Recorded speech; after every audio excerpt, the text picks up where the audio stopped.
So let's be absolutely clear. The loss of archaeology and the destruction of ancient monuments is a bad thing. And recent news of the bulldozing of a field of 39 menhirs near Carnac in Brittany to make way for a DIY store has upset a good many people. But is that what really happened? Rupert and I have been taking a closer look.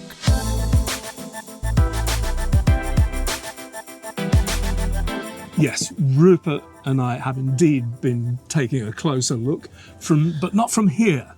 Not from this from here, pub down in Devon. So, yes, you'll have spotted this is not our usual MO, our usual modus operandi for making our little programmes. So, let's address that elephant in the room, shall we? Why are we here, Rupert? Oh, it's just my wife and I have grabbed a very, very brief holiday. It's something that hardly ever happens. And so I'll come down to spoil it. So, yeah. So it's not that far away, so it meant that Mike could come down and we could do some filming. It's good fun. Mm-hmm. But anyway, we've done the filming and stuff. Yes. So to address the topic of this, which you'll have discerned from the title and from the thumbnail, is there was a little bit of news recently that may have reached you. It may not. But it's been quite ubiquitous out there in the mainstream media, and this concerns the possible destruction, or we are told, of 39 menhirs in a very sensitive region, but a region that's so overwhelmed with megalithic monuments, Neolithic monuments, that people have become very sensitized to this one. Yes, there was so much ranting going on, and the thing was that it all seemed so extraordinary that, I mean, that's why I said earlier, that we really thought we ought to have a closer look, because it just didn't add up. And it doesn't add up. Well, at first, I have to confess, when I first saw the headlines, my heart sank as well. I agree, totally. Absolutely. Yeah. I went, oh my God, how could they possibly be doing that? Well, in a nutshell, it turns out it's not quite the way it seems. Thank goodness. Okay. But what are we going to say? Headlines such as, Rupert, have you got an example of the headlines? I've got some headlines. I've got French headlines because they were all over the place. But colère et incompréhension. It's fury and disbelief after the destruction of 39 menhirs for the construction of a DIY store. Yeah. Well, in Brittany, at least 38 menhirs were destroyed to build a hardware store. Yes. In Carnac, controversy after the destruction of 39 menhirs to build a Monsieur Bricolage store. Yeah, 7,000-year-old ancient stones in France removed to make way for a new hardware store chain. You get the idea. Chain? Doesn't make sense. You get the idea, and they're just everywhere. Oh, I've got to read this one. Which one? Fury in France after ancient standing stones erected by prehistoric humans 7,000 years ago near famed Carnac archaeological site destroyed to make way for a DIY store. Yes. Yes. Monsieur Bricolage. Yes. Translates as? It's Mr. DIY, Mr. basically. DIY, yeah. Yes. But one of the things that immediately stood out was clearly the journalists have taken a source and they're all copying each other because the reports say 39 menhirs, at least 38 menhirs, nearly 40 menhirs. They're all just copying each other and trying to make the headlines a little bit different, which underscored why we needed to look a little bit deeper into this. The other common theme is the 7,000-year-old monuments, putting that out with certainty.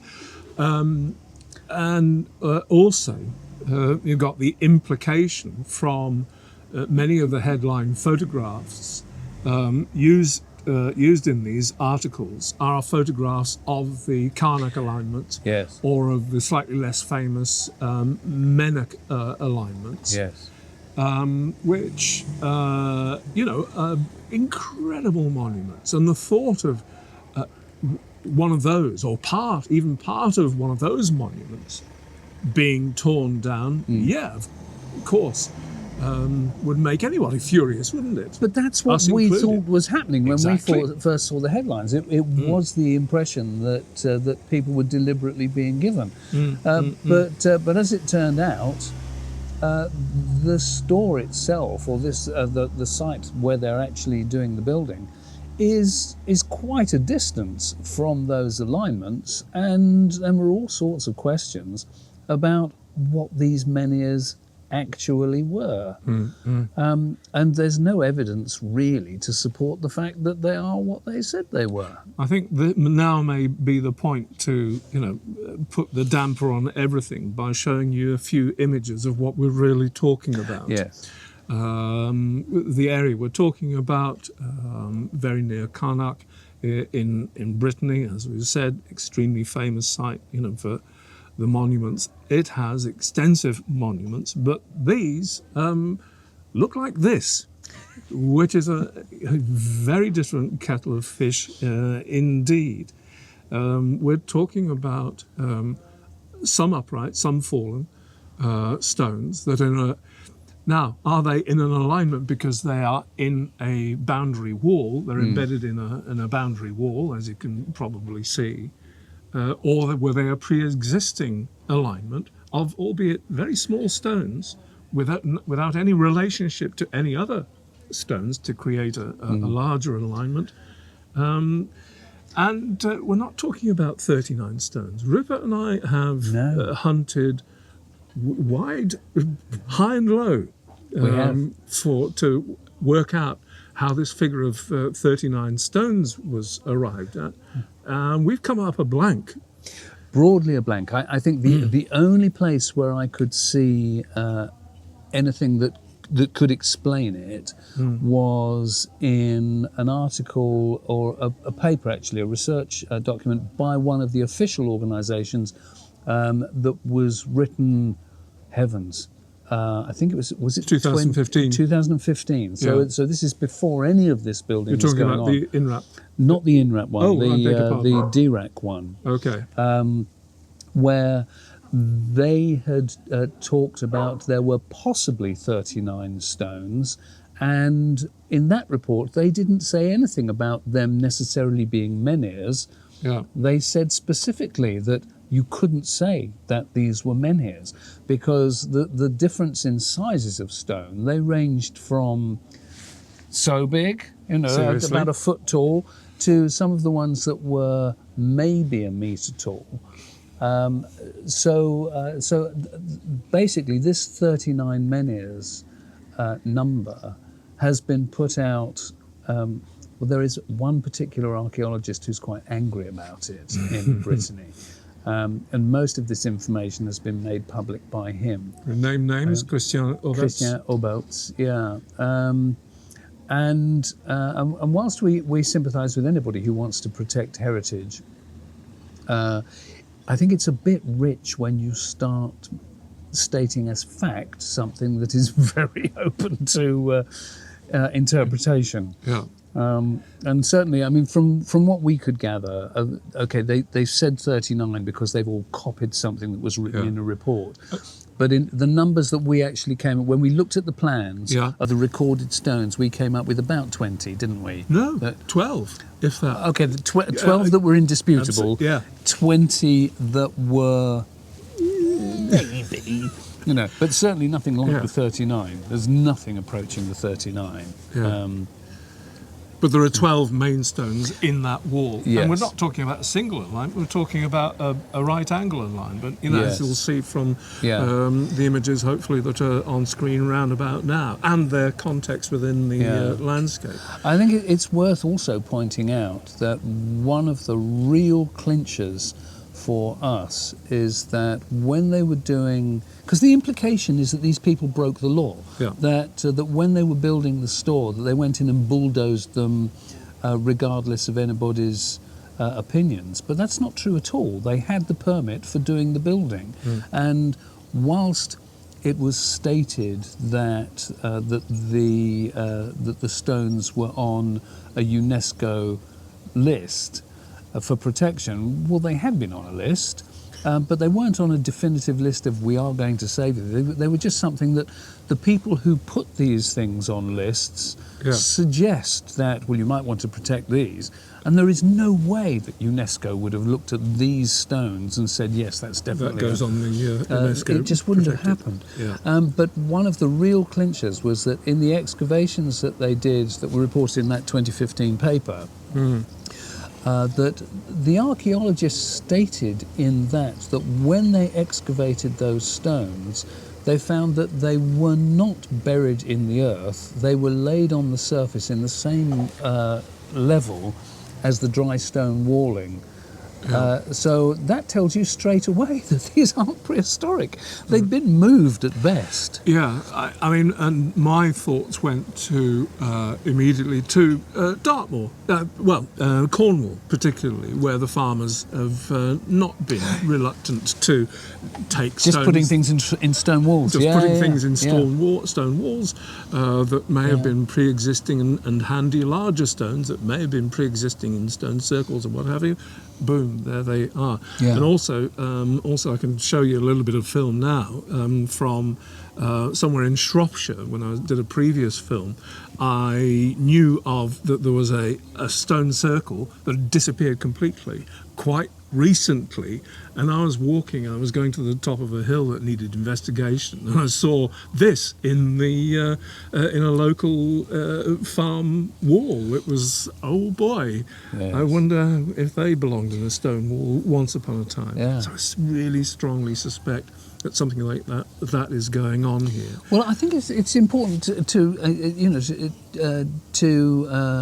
emphasise that point that why not? Now we have the luxury of protecting prehistory and saying that these things must be saved at all costs.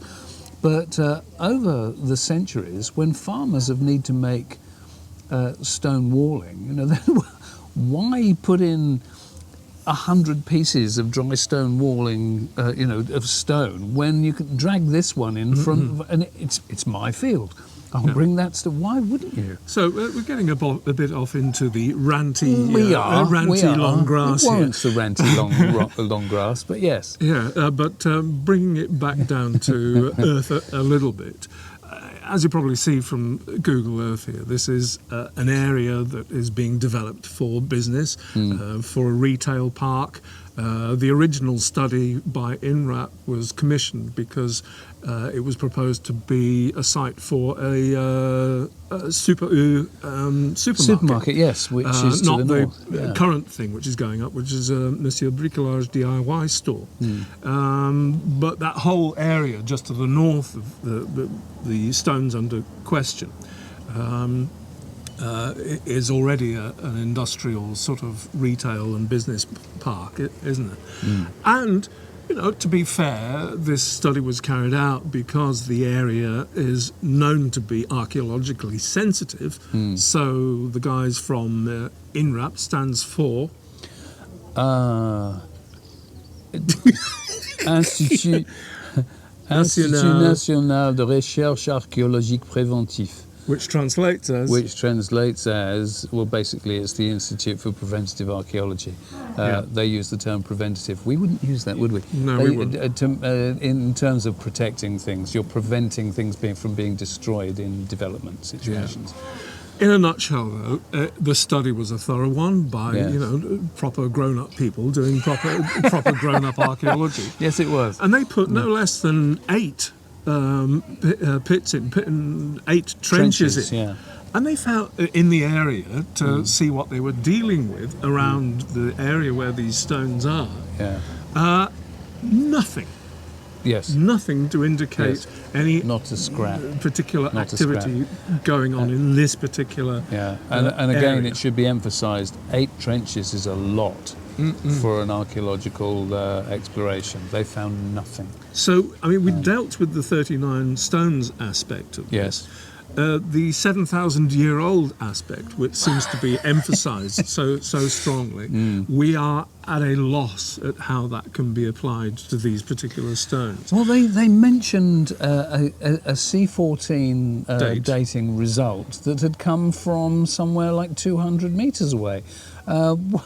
I'm sorry, you can't apply that. That doesn't mean anything. Yeah. Do you know what? Even if they'd found something dating C14 dating in the pit of the stone, it still doesn't mean anything. No, it doesn't. Just to put that doesn't.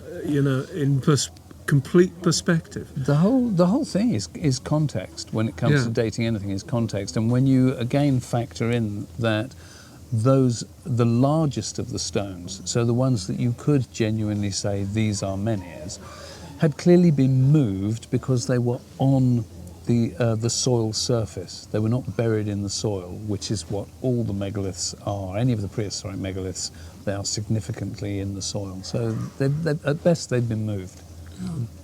You've also been told that stones in pictures on some of these articles, the stones you can see in some of the pictures, which show a bit of desolation from the clearing of the land before the establishment of Monsieur Bricolage, were the actual stones. Those are just stones that come up from the earth, when you're digging. We can tell that because the photographs are from Google Earth and they date to before that area of land Google was actually Street clear, View, wasn't it? Google Street View, so it was before the building even started. So any photographs which are subtitled, maybe these are the stones that have been destroyed, or here are a pile of menhirs. It's not true. It's simply not true. Yes.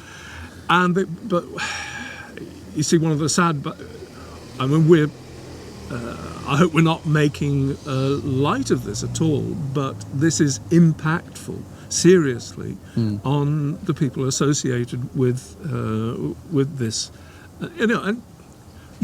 Mistakes have obviously been made, but nobody's deliberately gone out to undermine. No, it's not like they started building under cover of darkness to cover some deed that they shouldn't have been committing. On these, when I first saw the photographs of these sites, I thought, well, of course, they look insignificant. Yeah. Who's going to notice? Who's going to? And even with the archaeology that's been done, it's still so such a grey area of whether there's any significance to them. But what I was trying to get onto was how it's been impactful on the mayor, on the people who were responsible for building on the site, the architects and the site directors and all that kind of thing. Yeah.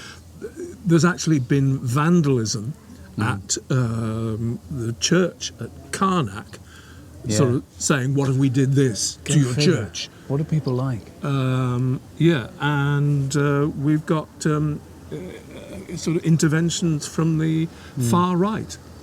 Politicians from the far right using it as a political leverage, when all the press around this, almost all of the press, seems to have got completely and utterly wrong about what's actually gone on here. I hope I'm not doing him a disservice, but if Christian Obelts hadn't been so vocal with, let's be honest, some of this misleading information, there are not 39 menhirs that have been destroyed, for example. Yeah.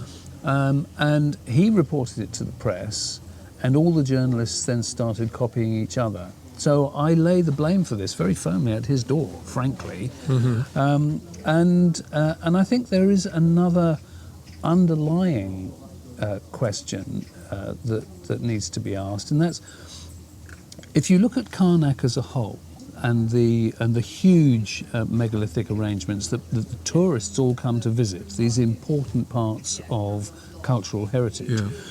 And the reality is that nobody would ever have travelled a couple of miles down the road to see these insignificant pieces of stone. They were inaccessible. They were completely overgrown. Yeah. In fact, when INRAP did the archaeological excavation in 2014, was it 2014? Before they didn't know they were there before. They didn't know they were there. Yeah. It was reported, and they had to clear away all the undergrowth to actually expose them before they could do any excavations.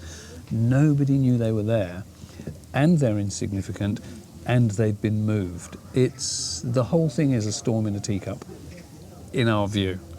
And it's a huge injustice that people should be suffering, receiving death threats, and Yes, there should be yes, vandalism it's occurring just as a outrageous. result of it. Yeah.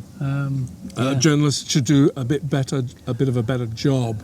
They should. I mean, let's be honest, that from a journalistic point of view, I mean, we looked at it because, well, we say, it's our slogan, isn't it? We dig deeper so you don't have to.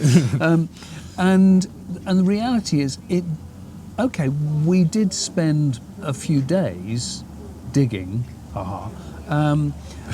but the thing is that it did only take us a few days. There is not really an excuse. If people are going to be printing stuff in national newspapers, they should be doing the same. If it only took us a few days of work to uncover the facts of the matter, there's not really an excuse for other people not to have done the same, I don't think.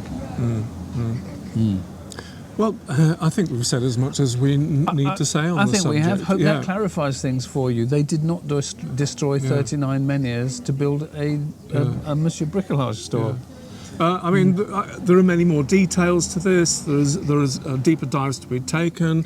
We've unearthed other stuff that support the argument, but I doubt very much that you'll find anything that says anything other than what we've tried to communicate No, today. I mean, you may have an opinion Yeah.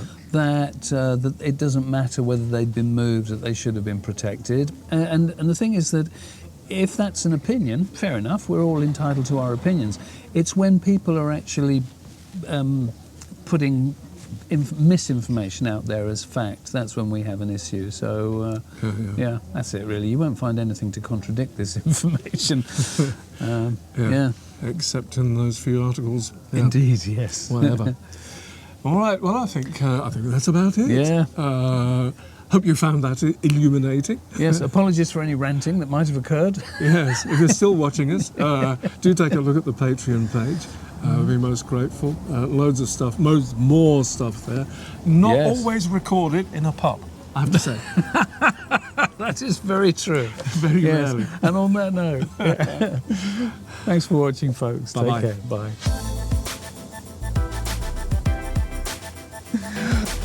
That was all right. Okay.